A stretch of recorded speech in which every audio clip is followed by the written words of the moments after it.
Assalamualaikum warahmatullahi wabarakatuh. Selamat pagi, siang, atau sore. Nama saya Ahmad Haikal Hilmi Mustafa dan hari ini saya akan membahas tentang pemanfaatan teknologi informasi dan komunikasi atau yang lebih kita kenal dengan singkatan TIK. Khususnya dalam hal Internet of Things atau IoT, internet secara umum dan dunia digital yang semakin berkembang pesat. TIK memiliki peran yang sangat penting dalam kehidupan kita. Namun, dengan potensi besar tersebut juga muncul tantangan yang perlu kita tangani dengan bijak. Maka dari itu, penting bagi kita untuk memanfaatkan TIK secara baik dan bertanggung jawab. Pada kesempatan ini, saya akan mengupas bagaimana kita bisa menggunakan TIK dengan cara yang positif, serta memberikan beberapa contoh kasus yang bisa menjadi bahan pelajaran untuk kita semua. Yang pertama, kita bahas yaitu apa itu TIK. Teknologi Informasi dan Komunikasi atau TIK adalah segala bentuk teknologi yang digunakan untuk mengolah, menyebarkan, dan menyimpan informasi. Dalam konteks yang lebih luas, TIK mencakup penggunaan internet, perangkat mobile, IoT atau Internet of Things, media sosial, dan berbagai aplikasi digital lainnya. Penggunaan TIK yang baik dapat membuka banyak peluang, baik dalam sektor pendidikan, bisnis, kesehatan, hingga sektor sosial dan pemerintahan. Jadi bisa dikatakan bahwa TIK merupakan hal yang tidak bisa dipisahkan dalam kehidupan kita. Sekarang kita akan membahas tentang pemanfaatan TIK. Dalam hal pemanfaatan TIK, terdapat pemanfaatan TIK yang baik, yaitu pemanfaatan TIK yang digunakan untuk mendukung perkembangan positif dalam kehidupan manusia. Jadi, dalam kehidupan sehari-hari, TIK dalam hal ini teknologi dapat dimanfaatkan oleh manusia untuk kegiatan-kegiatan yang baik, yang positif, yang bermanfaat untuk kehidupan sehari-hari. Tapi, lain daripada itu, tidak melepas kemungkinan bahwa TIK dapat dimanfaatkan untuk hal-hal yang buruk. Pemanfaatan TIK untuk hal-hal yang tidak bertanggung jawab seperti contohnya hacking, phishing, dan sebagainya yang dapat merugikan orang lain bahkan sebuah negara. Berikutnya, kita akan membahas pemanfaatan TIK untuk hal yang baik. Sebetulnya, kehidupan kita tidak akan terlepas dari manfaat dari teknologi. Banyak sekali manfaat dari TIK yang dapat kita rasakan, dan banyak juga hal-hal yang dalam penerapannya kita dapat menemukan solusi dengan adanya teknologi tersebut. Kali ini, kita akan membahas tentang pemanfaatan TIK dalam hal pendidikan, kesehatan, dan keamanan. Pemanfaatan TIK yang baik yang pertama yaitu pemanfaatan TIK dalam hal pendidikan. Banyak platform pendidikan atau pembelajaran online yang memungkinkan orang untuk mengakses pendidikan dari mana saja dan kapan saja. Misalnya, program seperti Coursera, Ruang Guru, dan Edlink seperti yang kita gunakan untuk perkuliahan.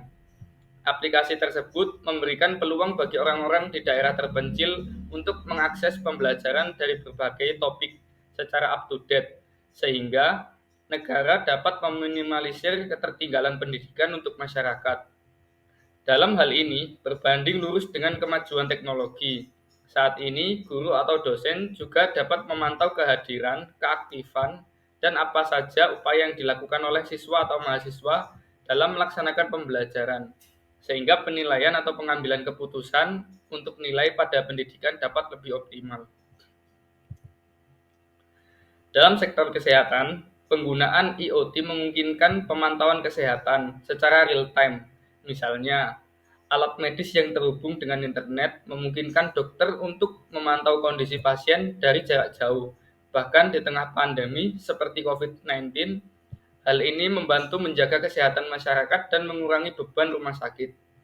Berikut merupakan aplikasi-aplikasi yang berperan dalam mendukung program kesehatan. Yang pertama yaitu aplikasi Halodoc. Aplikasi ini memungkinkan penggunanya berkonsultasi dengan dokter spesialis sesuai dengan keluhan kesehatan penggunanya. Lalu, ada aplikasi Sehatku yang berperan serupa juga. Ada juga aplikasi Psikologimu, yaitu aplikasi yang bertujuan membantu masyarakat mendapatkan akses kesehatan mental.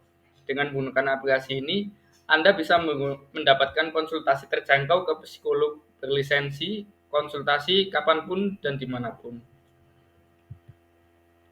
Berikutnya yaitu pemanfaatan TIK dalam hal keamanan. Dalam hal keamanan, banyak perangkat IoT yang digunakan untuk meningkatkan sistem pengawasan pertahanan dan persenjataan dalam rangka meningkatkan kedaulatan negara.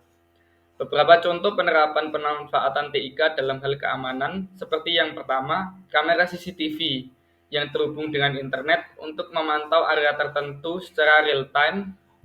Ini membantu dalam menjaga keamanan pribadi dan publik. Bisa juga digunakan ibu rumah tangga yang sedang bekerja untuk memantau anaknya yang sedang berada di daycare atau penitipan anak. Yang kedua yaitu penggunaan handy talkie atau HT, atau bisa juga menggunakan radio komunikasi. Perangkat ini dapat digunakan untuk penegak hukum, tentara, atau security dalam berkomunikasi dengan timnya, dalam rangka penjagaan atau dalam misi lain sehingga komunikasi dapat berjalan dengan lancar. Yang ketiga yaitu penggunaan TIK sebagai sarana untuk kegiatan kontraintelijen, spionase, atau hacking yang bisa membahayakan sistem keamanan dalam negeri. Kegiatan ini memungkinkan cyber intelligence untuk menjaga sistem pertahanan dalam negeri sehingga tidak terjadi serangan-serangan secara cyber seperti yang disebutkan tadi. Kemudian berikutnya kita akan membahas tentang pemanfaatan TIK yang bertanggung jawab. Pemanfaatan TIK juga harus dilakukan secara bertanggung jawab. Penggunaan yang tidak bijak bisa menimbulkan dampak negatif. Berikut beberapa prinsip yang perlu diingat saat menggunakan TIK. Yang pertama adalah etika digital. Etika digital ini selalu menghormati privasi orang lain, hindari penyebaran informasi yang tidak benar, dan jangan terlibat dalam perundungan atau cyberbullying. Lalu keamanan data, pastikan kita selalu menjaga kerahasiaan data pribadi dan menggunakan sandi yang kuat untuk melindungi akun online kita. Lalu penyalahgunaan teknologi, hindari menyebarkan konten yang dapat merugikan orang lain, misalnya hoax atau informasi palsu yang dapat menimbulkan kebingungan atau bahkan kerusuhan. Berikutnya adalah kita akan membahas tentang etika digital. Etika digital adalah seperangkat aturan, nilai, dan prinsip yang mengatur perilaku dan interaksi manusia dalam dunia digital. Etika digital mencakup beberapa aspek seperti cara berkomunikasi, berbagi informasi, mengunggah konten, perlindungan data pribadi, tanggung jawab terhadap informasi yang dihasilkan, disebarkan, dan diakses. Etika digital penting untuk diterapkan agar manusia dapat menggunakan teknologi secara bertanggung jawab dan bijaksana. Dengan menerapkan etika digital, kita dapat menciptakan lingkungan digital yang aman dan nyaman. Lalu yang berikutnya adalah keamanan data. Keamanan data adalah serangkaian tindakan untuk melindungi data digital dari akses pencurian atau penyalahgunaan yang tidak sah. Keamanan data merupakan komponen penting dari keamanan cyber dan harus menjadi prioritas utama, terutama dalam era kerja fleksibel dan jarak jauh. Beberapa langkah yang dapat dilakukan untuk meningkatkan keamanan data diantaranya yaitu mencadangkan data secara berkala, lalu menyimpan salinan cadangan di lokasi di luar situs, menetapkan strategi manajemen keamanan data, menggunakan kata sandi atau frasa sandi yang kuat, dan 2FA, lalu membangun kebijakan pencegahan kehilangan data. Berikutnya adalah menghindari penyalahgunaan teknologi. Penyalahgunaan teknologi adalah tindakan kejahatan yang dilakukan dengan memanfaatkan teknologi secara tidak benar. Penyalahgunaan teknologi dapat berdampak negatif seperti plagiarisme, kerahasiaan alat tes terancam, menggunakan teknologi untuk melihat atau mencari hal yang tidak baik, lalu pelanggaran hak cipta, lalu kejahatan di internet, penyebaran virus komputer, pornografi, penjudian, penipuan, tayangan kekerasan, dan pemanfaatan jasa komunikasi oleh jaringan teroris. Berikutnya kita akan membahas contoh kasus pemanfaatan IoT untuk kesehatan, yaitu kasus positif ya. Seorang pasien yang menderita diabetes dapat menggunakan alat pemantau gula darah yang terhubung dengan aplikasi di smartphone. Alat ini memberikan data yang real time kepada dokter mengenai kondisi pasien. Hal ini memudahkan dokter untuk mengambil langkah medis lebih cepat dan tepat. Dengan demikian, pasien dapat memperoleh pengobatan yang lebih baik dan kualitas hidup mereka meningkat. Lalu berikutnya kita akan membahas pemanfaatan TIK untuk hal yang buruk.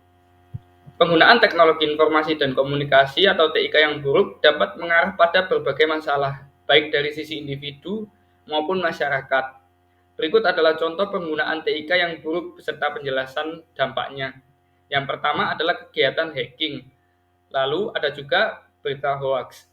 Yang pertama yaitu penggunaan teknologi informasi yang buruk dalam bentuk kegiatan hacking merujuk pada tindakan yang melibatkan akses ilegal atau tidak sah ke sistem komputer, jaringan, atau data. Hacking ini dapat dilakukan dengan berbagai tujuan, baik untuk kepentingan pribadi, keuangan, atau bahkan untuk merusak pihak lain. Berikut penjelasan mengenai contoh kegiatan hacking yang buruk beserta dampaknya. Yang pertama yaitu penetrasi sistem tanpa izin atau unauthorized access. Contohnya, seorang hacker atau peretas mencoba mengakses sistem komputer atau jaringan perusahaan tanpa izin. Ini bisa melibatkan eksploitasi kelemahan sistem, penggunaan kata sandi yang dicuri, atau memanfaatkan celah keamanan lainnya. Dampaknya yaitu akses ilegal ini dapat menyebabkan pencurian data sensitif, merusak integritas sistem, atau bahkan menyebabkan gangguan operasional yang dapat merugikan perusahaan atau individu. Lalu ada phishing. Phishing ini contohnya seorang hacker mengirimkan email yang tampaknya berasal dari perusahaan atau lembaga yang sah. Lalu hacker tersebut menggunakan data yang telah kita masukkan ke situ untuk kepentingan pribadi mereka yang merugikan kita. Lalu ada ransomware, yaitu penginfeksian sistem komputer dengan perangkat lunak berbahaya. Lalu kemudian ada DDoS atau Distribute Denial of Service Attack. Contohnya hacker menggunakan jaringan komputer yang terinfeksi untuk menyerang situs web atau server dengan jumlah lalu lintas yang sangat tinggi. Hal ini menyebabkan server atau situs web menjadi tidak dapat diakses. Lalu berikutnya mencuri data pribadi, lalu memanipulasi atau pengubahan data, lalu penggunaan malware dan virus, dan man in the middle attack. Semua hal kegiatan hacking itu tentunya merugikan kita sebagai pengguna internet atau pengguna teknologi, bahkan bisa merugikan negara sekalipun. Dampak umum kegiatan hacking yang pertama adalah kerugian finansial, lalu kerusakan reputasi, lalu pelanggaran privasi, gangguan layanan, dan penegakan hukum. Berikutnya, penggunaan teknologi informasi dan komunikasi yang buruk dalam bentuk penyebaran berita hoax. Penggunaan teknologi informasi ini dalam bentuk berita hoax merupakan salah satu isu serius di era digital ini. Berita hoax adalah informasi yang salah atau tidak benar yang disebarkan dengan tujuan untuk menyesatkan, membingungkan, atau bahkan merugikan orang lain.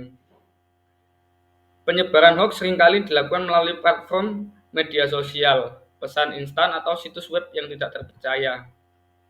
Contoh kegiatan hoax yaitu penyebaran informasi palsu, hoax terkait politik, hoax terkait kesehatan, hoax berbasis stereotip atau diskriminasi, lalu hoax keuangan atau investasi, lalu hoax terkait bencana alam, memanipulasi foto atau video, hoax tentang teknologi atau keamanan cyber.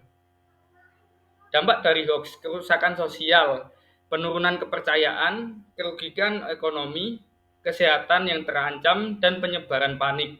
Ini semua tentunya sangat berbahaya. Lalu contoh kasus penyebaran hoax di media sosial atau kasus negatif ya. Di media sosial kita seringkali melihat berita yang tidak jelas sumbernya atau bahkan berita yang sengaja dibuat untuk menyesatkan publik. Seperti contohnya selama pandemi COVID-19 banyak beredar informasi yang tidak terverifikasi mengenai obat-obatan atau cara penyembuhan yang tidak ilmiah.